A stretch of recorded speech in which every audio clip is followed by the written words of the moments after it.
After losing the final last year, Jurgen Klopp comes out in pre-season and says that we have to approach some of our games a whole lot differently. We can't play that high-tempo, high-pressing game all season long. It eventually catches up with you. And you saw some of that during the course of the season. And again, where I felt Liverpool went wrong a lot during the course of, not this season just finished, but the previous season, is they didn't manage games well. And all of a sudden now, you see this game, albeit you give them a lead just over a minute in, they have to manage the game. And they are now saying to the opposition, come and break us down. Van Dijk, outstanding. Alisson, outstanding. Similarly, for me, Robertson, Trent, Alexander-Arnold, which really were the only outballs for Spurs, hoping that Kane kind of distracts the two centre-halves, so to speak, and get one of what Spurs wingers in behind them. I thought both of those were fantastic. And once you contain Spurs that way, just leave it to the front three and Wijnaldum to join in and try to do something more. Yeah. Gab, you trying to get in?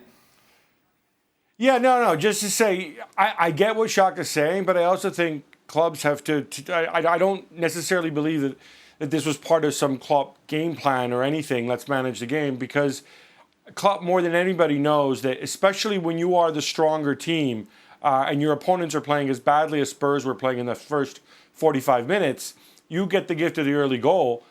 The onus is on you to then score a second. That's what gives you your best chance of winning, rather than sitting and trying to hit on the counter, which is something which is frankly unfamiliar to the way Liverpool play. I think it was just the fact that Liverpool were extremely poor as well.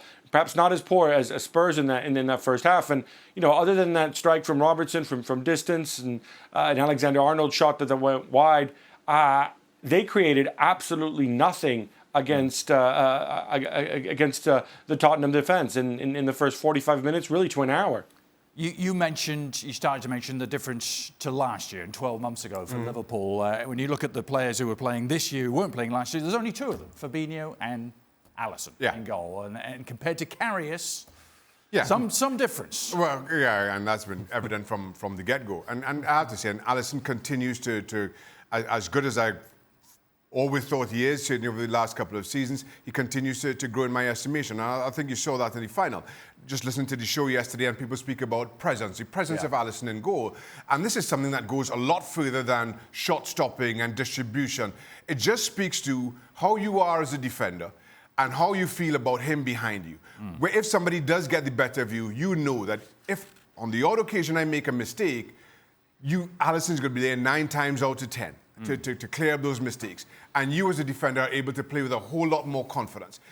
Similarly for a striker, and the beauty about his game is it doesn't have to make big saves all the time. When he does, great.